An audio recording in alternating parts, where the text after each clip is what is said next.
여러분 19세기 최고의 신학자요 목회자라 불려지는 분이 계십니다. 영국의 찰스 스펄전 목사님이십니다.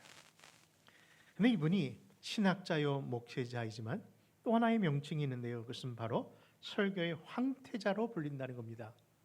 여러분 Prince of Preachers. 아니 도대체 얼마나 설교를 그렇게 잘하기에 그를 설교의 황태자라고 불려지는 것일까요? 사실 그분이 설교를 시작한 지가 100여 년이 지난 이미 고인인데도 불구하고요. 그분의 설교집이 오늘날 이 강단의 많은 설교자들이 정말 제 넘버원으로 살피는 책이고요. 그리고 설교를 준비하는 그런 신학도들도요. 반드시 필수 책으로 구입할 정도로 정말 설교에 큰 영향력을 끼친 그런 분입니다. 그런데 그의 설교가 어떻게 영향력을 미칠까? 그것을 그 비결을 찾아보니까요. 거기는 두 가지 이유가 있었다고 합니다. 첫째는요. 그것은 바로 그 설교 중심에는 늘 예수 그리스도와 십자가의 복음이 있었기 때문이라는 겁니다. 여러분 스펄전 목사님은요. 주어진 어떤 본문에서도 늘 예수님을 증거했다고 합니다. 그 어떤 본문 속에서도 그 안에 계신 예수님을 정말 찌르면 피가 나오듯이 그렇게 예수님을 철저히 증거합니다. 근데 그 설교를 듣는 청중들도요. 그 말이 그 사람의 말이 아니라 하나님의 음성, 예수 그리스도의 복음임을 바로 보여지는 하나님의 말씀, 들려지는 그 말씀 속에 예수 그리스도를 경험하면서 청중의 큰 영감과 감동을 그렇게 주었기에 그가 그렇게 불려지는 이유였다는 겁니다. 또 하나의 비결이 하나 있었습니다. 그것은 바로 기도였습니다. 그분이 열심히 기도하는 것도 있겠지만 특별히 메트로폴리탄 터버너클 교회를 섬겼던 그 건물에는요. 특별한 장소가 하나 있었는데 바로 파워 오브 플레이스. 여러분 그 교회 지하실에 있었던 기도실이 바로 그 모든 일에 원동력을 맡는 그런 곳이었다라고 하는 겁니다.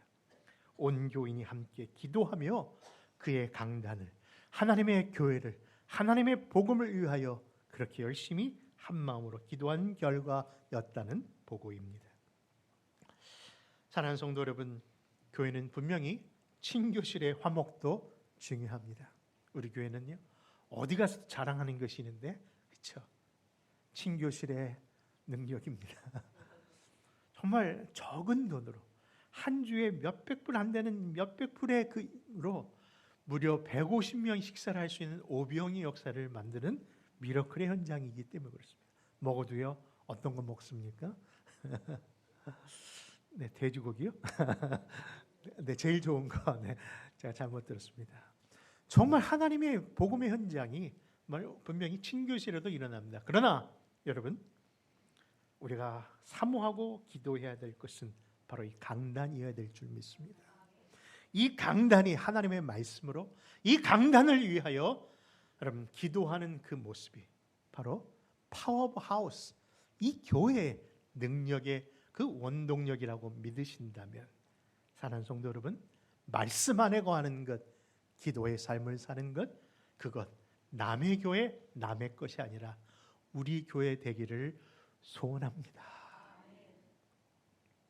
그런데요, 그렇게 말씀과 기도로 충만했던 스펄전 목사님이요, 늘 그 말씀 가운데 전하는 하나의 메시지가 있었다고 합니다. 그 당부하는 표현은 이렇습니다. 여러분 생각이 시편이 되십시오.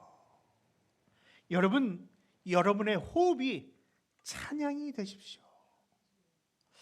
여러분 언뜻 알 것 같기도 하고 모를 것 같은 그 표현이 바로 그 교회가 그렇게 부흥하고 흥할 수 있었던 비결이었구나를 깨닫게 되었답니다. 여러분 그거 아닙니까? 우리가 일상에 일어나는 여러 가지 일들을 통해서 내가 작정하지 않고 내가 생각한 것도 아닌데 오만 잡생각이 다 들어오는 그 순간에 그 생각을 내려놓고 오직 그 생각 속에 무엇을 심는 겁니까? 하나님을 심는 거예요. 하나님의 말씀으로 채우는 거예요. 여러분, 그것이 바로 시편의 기자들이 자신의 일상 속에서 하나님을 도려 바라보며 시편을 지은 것처럼 여러분, 우리의 생각이 시편이 되기를 바랍니다.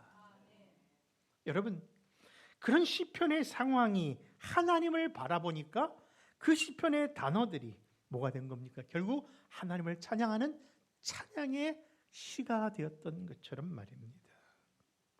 사랑하는 성도 여러분, 저도 여러분들에게 권합니다. 우리의 삶이, 우리의 생각이, 우리의 모든 호흡이 다 시편처럼 하나님을 찬양하는 백성들 되십시다. 지난주에도 말씀을 드렸죠. 수많은 시인들이 이 시편을 졌더라고요.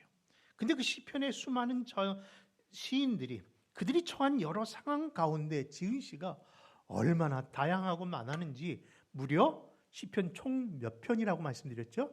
150편이나 지었다는 거예요. 여러분, 우리 삶 속이라는 일이 이처럼 다양한 겁니다. 그런데 그 다양한 삶의 현장을 시로 적은 시편이 얼마나 많았으면 한 권으로 편집할 수가 없어서 무려 몇 권? 5권으로 편집이 되었다는 말씀드렸어요.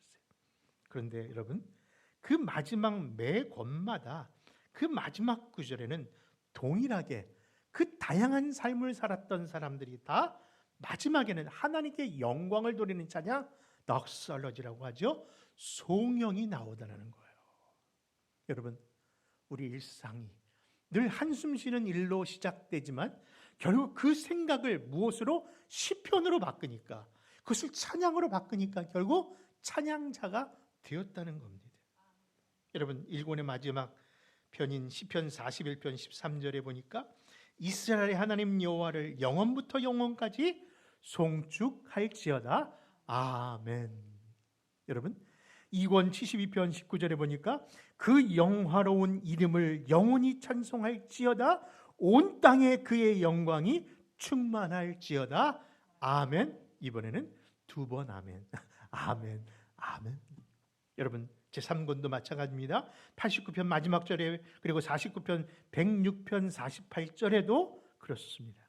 그리고 시편의 마지막 제5권이라 할 수 있는 끝인 150편 최종적인 그 말씀에는 다음과 같은 피날레의 송영이 이어집니다. 여러분 잘 아시죠?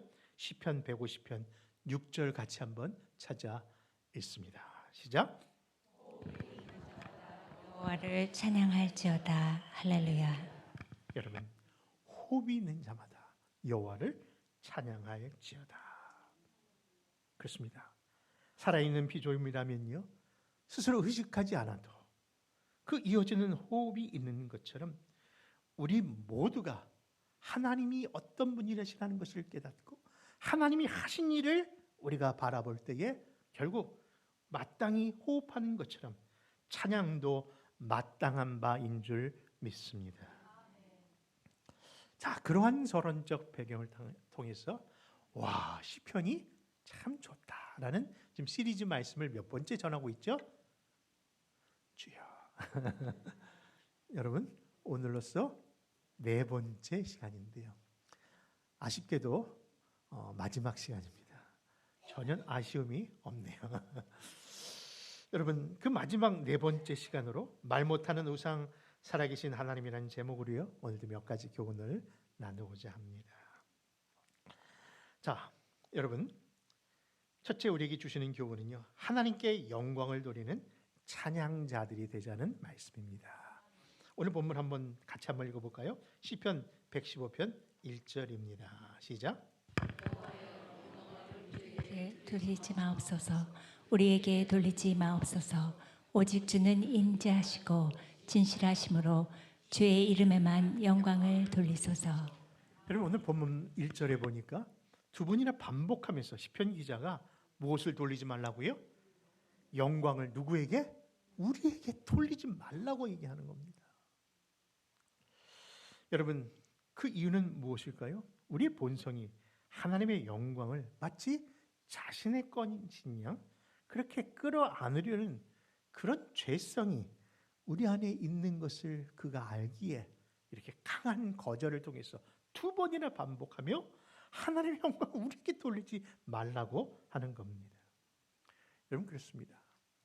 인류가 시작된 그 순간부터 그리고 우리가 살고 있는 이 현장까지 어느 시대, 어느 누구도요 하나님 앞에 범죄하는 일이 하나 있는데 그것이 뭔지 아십니까? 그것은 바로 다른 것이 아니라 하나님의 영광을 도적질한다는 겁니다. 근데 이것이 하나님을 믿는 백성들 안에서도 여러분들 은연중에 일어나는 일이라는 거예요. 말로는 하나님께 영광을 돌립니다라고 말은 하면서 말입니다. 내심 나도 인정받고 싶은 그 마음 속에 그 욕망이 은연중에 이렇게 하나님의 영광을 내가 스스로 도적질하고 있다는 겁니다. 그 증거가 뭐냐고요? 그것은 우리가 어떤 일을 마친 후에 사람들로 인해서 좀 칭찬 좀 들었으면 좋는데 왜 아무도 나한테 반응을 안 해? 혹은 남한테 인정받지 못한 것에 섭섭함이 있다면요, 그것이 바로 하나님의 영광을 도적질한 겁니다. 여러분, 사실 교회라는 공동체는요 칭찬을 해야 합니다. 격려해야 합니다. 얼마든지 타인을 위하여 여러분 좋은 말로, 격려하는 말로, 칭찬한 말로 말해야 합니다. 그러게 더 힘이 되고 더 열심으로 섬길 겁니다. 그러나 우리가 하지 말아야 할 것이 있는데 그것은 다른 것이 아니라 자기가 자기를 위하여 자기 자랑으로 삼으면 안 된다는 이야기입니다. 여러분, 타인이 아닌 스스로 취하는 척, 그것을 하나님의 그 영광을 표현하고 있지만 다 자기 자랑, 자기의 영광의 모습을 드러내는 일이 너무나도 흔하게 우리 안에 있기 때문입니다. 여러분, 아까도 표현했습니다만 어떤 일을 당하고 늘 미스 코리아가 그러더라고요. 이 영광을 누구에게 보냅니까? 그러면 꼭 그렇게 얘기하더라고요. 이 모든 영광을 마키스 미용실 원장님께 돌립니다.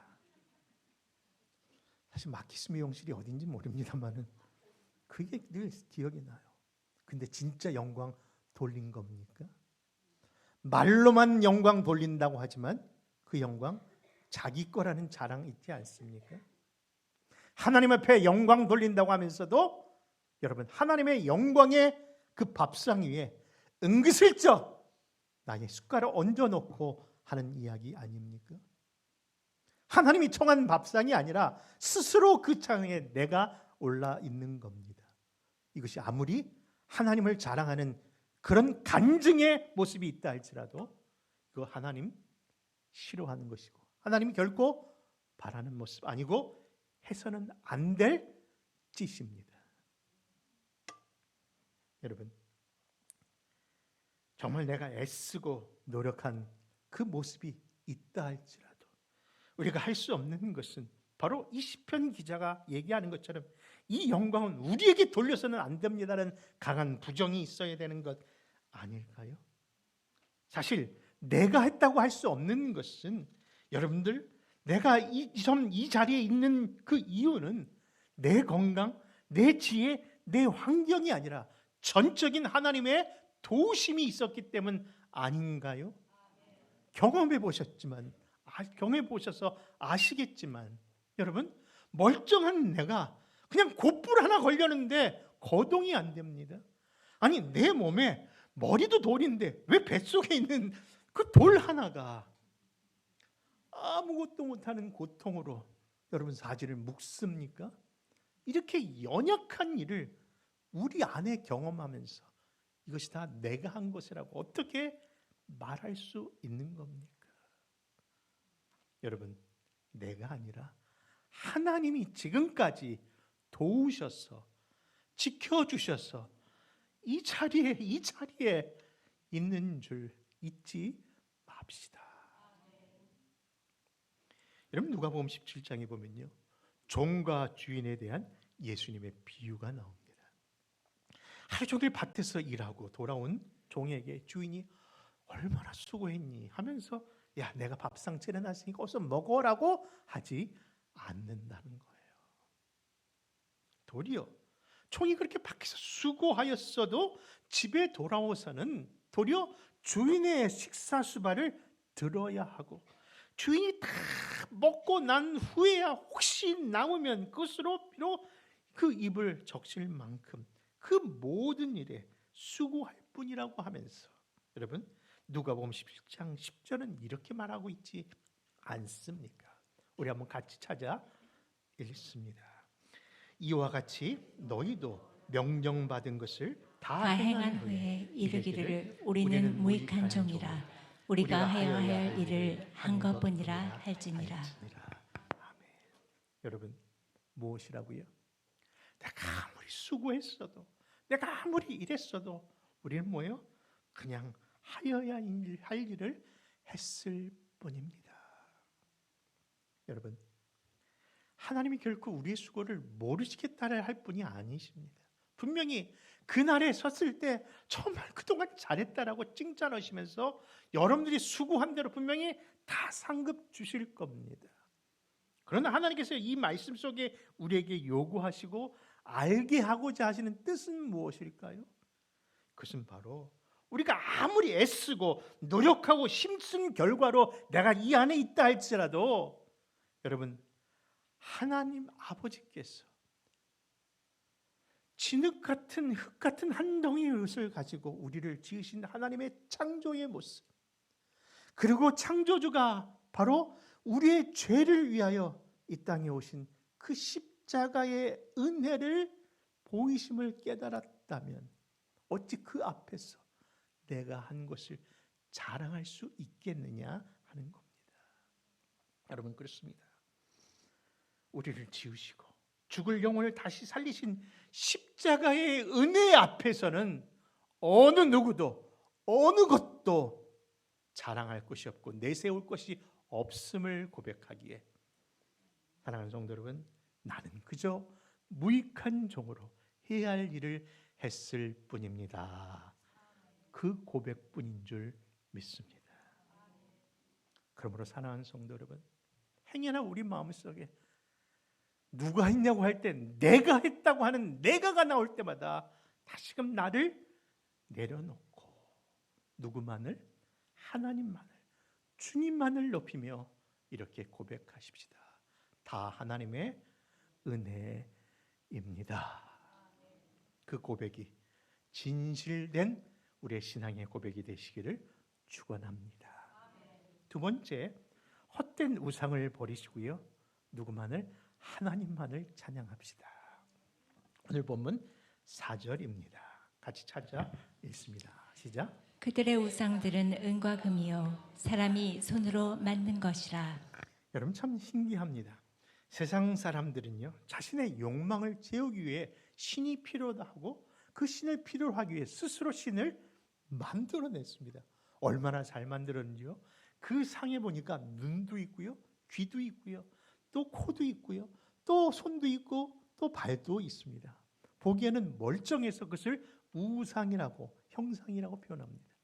그런데 재밌는 것은 무엇인가 하니 그 우상을 자기가 만들어 놓고 그 앞에서 절하면서 나를 도와달라고, 나에게 복 달라고 빌다가도 그 우상을 뭐합니까? 자기가 업고 또 그걸 갖는다는 겁니다.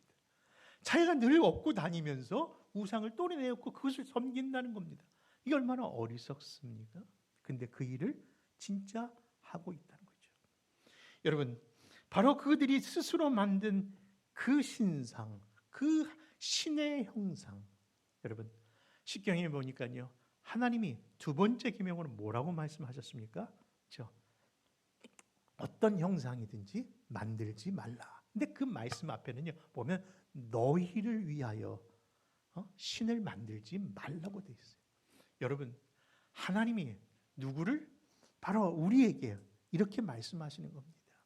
너희들이 만든, 너를 위한 우상을 만들어서는 안 된다. 우리의 존재의 목적은 뭐예요? 하나님을 위해서 우리는 지음받았는데 자신을 위해서 만든 우상이 바로 하나님이 진노의 결과로 나타날 것을 경고하셨던 십계명 두 번째 말씀입니다.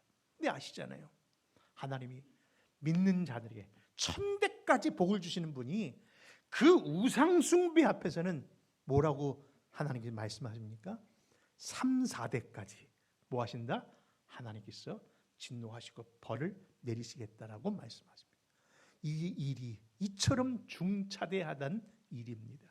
그런데 그 우상 숭배를 하고 있다는 거예요. 근데 우상의 존재가 어떤 존재라고요? 여러분, 분명히 그들이 잘 만든 입과 눈과 귀와 손이 있음에도 불구하고 아무것도 해줄 수 없는 허무한 어리석은 존재이기에 정말 그냥 우상이 아니라 어리석을 우자를 쓴다면 진짜 우상의 형상이 되고 있는 것이죠. 그 말씀이 오늘 5절과 7절에서도 반복됩니다. 같이 한번 읽어볼까요? 5절에서 7절입니다. 시작. 입이 있어도 말하지 못하며 눈이 있어도 보지 못하며 귀가 있어도 듣지 못하며 코가 있어도 냄새 맡지 못하며 손이 있어도 만지지 못하며 발이 있어도 걷지 못하며 목구멍이 있어도 작은 소리조차 내지 못하느니라. 여러분, 자기가 만드는 그 우상이 이처럼 무능한 겁니다. 이런 무능한 우상을요, 하박국서는 아주 더 적나라하게 이렇게 이야기합니다. 우리 한번 하박국서 2장 18절과 19절도요. 우리 간추려서 한번 같이 한번 읽어볼까요? 앞에 말씀 같이 읽으시면 됩니다. 시작. 새긴 우상은 그 새겨 만든 자에게 무슨 유익이 있겠느냐?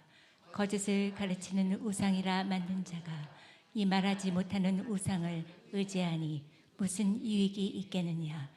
나무에게 깨라 하며 말하지 못하는 돌에게 일어나라 하는 자에게 화 있을 진저 그것이 교훈을 베풀겠느냐? 보라, 이는 금과 은으로 입힌 것인즉 그 속에는 생기가 하나도 없느니라. 여러분, 이것이 바로 우상의 모습일 뿐입니다. 여러분들 기억나십니까? 옛 마을, 동네, 시골 동네에 가면요, 그 골마다 아주 오래된 골목나무가 그 입구에나 또 산에 어디에 있으면요, 항상 그 앞에는 누군가 떠놓은 정한수가 있었는데 사람들이 그곳에 가서 그것이 열심히 빌었던 곳이 있었던 것 기억나실 겁니다. 그런데 그 나무들을 살펴보니까요, 대부분의 나무들이 다 속이 썩어 있다는 겁니다. 그 얘기를 듣고 그런 생각을 했습니다. 야, 나무들도 얼마나 속이 터졌으면, 자기가 무슨 그냥 나무일진데 자기에게 섬기는 것을 바라보면서 그 어리석은 행위에 속상해서 그 결과가 난 것이 아닐까. 여러분들, 지금 여러분들이 웃고 계시지만 이처럼 눈에 보이는 목상과 신상 앞에는 나는 절대 절하지 않고 빌지 않는다라고 그런 표정을 갖고 계시지만, 여러분, 이 시간 예배 드린다고 하시는 이 자리 안에서도 여러분, 우리 안에 우상이 있다는 것 아십니까? 여러분, 돈만 있으면 무엇인지 할 수 있을 텐데, 내게 돈이 좀 더 확실히 주어진다면 정말 우리 가정 행복해질 텐데 하면서 돈 더 생각하신다면, 여러분, 그분에게는 그 돈이, 그 물질이 우상입니다. 세상 사람들 앞에 나라는 존재 인정 못 받으면 막 못 견디는 그분 혹시 있다면, 남 앞에 칭찬 들어야지 어떤 소리 하나만 들어도 밤잠을 못 주고 사람 눈치 보고 사람 인정받으려 애쓰는 그 모습이 있다면, 그분 나라는 자아의 우상을 지금 섬기는지도 모릅니다. 여러분, 내가 네 남편 만나서 이 꼴 됐다 하면서 너만은 잘 되라, 네 남편이 아닌 내 남편이군요. 여러분, 자식을 향해서 넌 좀 잘 돼야 된다고 자식에게 내 욕망을 그 안에 불어넣고 있다면요, 여러분, 그것도 자녀라는 우상입니다. 그래서 팀 켈러 목사님께서요, 그 책, 그렇죠, 돈, 명예, 그리고 성이라는 책에서 이런 말을 합니다. 하나님보다 더 사랑하는 것, 하나님보다 더 생각하는 것, 하나님보다 더 의지하는 것 있다면 그것이 바로 당신에게 우상입니다. 여러분, 심지어 우리 이 예배 가운데서도 우상 섬기는 일 얼마든지 드러납니다. 무슨 얘기냐고요? 만약에 여러분들이 이 자리에 나온 이유가 그래도 우리 가족 잘 되기 위해서, 그래도 내 인생의 마지막 그래도 편안하게 살고 싶었어. 여러분, 교회 나와 열심히 기도하고 예배하면 복 받는다는데 그 마음 때문에, 그 바람 때문에 이 자리에서 예배 드리고 계시다면 여러분, 이 시간 여러분들 그분은 우상을 섬기는 시간일지도 모릅니다. 심지어 교회 상징처럼 보여주는 이 앞에 있는 십자가도요, 십자가 가지고 있는 그 구속의 의미, 그 십자가의 그 그리스도와 하나님의 은혜와 사랑의 의미를 정말 모르고 그저 이 십자가가 나를 지켜주겠지, 나와 함께 하시면 큰일 없겠지 하며 여러분들의 집 위에 십자가를 걸어놓고 여러분의 차에다가 십자가를 걸어놓고 계시다면 그 십자가도 소위 부적의 십자가일 뿐입니다. 그것이 바로 우상인 겁니다. 그래서 이 사실을 이야기하고 있는 사도 바울은 오늘날의 이 우상의 의미가 무엇인지를 다음과 같이 말씀합니다. 골로새 3장 5절과 6절 말씀 같이 찾아 있습니다. 그러므로 땅에 있는 지체를 죽이라. 곧 음란과 부정과 사욕과 악한 정욕과 탐심이니 탐심은 우상 숭배니라. 이것들로 말미암아 하나님의 진노가 임하느니라. 여러분, 탐심이 뭐라고요? 우상 숭배라는 거예요. 이는 눈에 보이는 우상만이 아니라 겉으로 드러나지 않아도 마음으로 많은 자들이 이처럼 우상을 섬길 수 있다는 것을 이야기하는 겁니다. 여러분, 그러나 우리 살아계신 하나님은요, 여러분 한 분 한 분을 죽기까지 사랑하신다는 그 사랑의 십자가, 그 의미의 십자가, 우리를 구원하시기 위한 그 보혈의 십자가를 여러분 잊어서는 안 될 줄 믿습니다. 여러분, 그런데 그런 하나님이 지금 살아계셔서 우리와 함께 계심에도 불구하고 그 하나님만으로 만족하지 못하고요, 또 다른 것이라도 내게 채우려는 그 갈망이 바로 탐심이기에 탐심이 곧 마음으로 짓는 우상 숭배라고 하는 겁니다.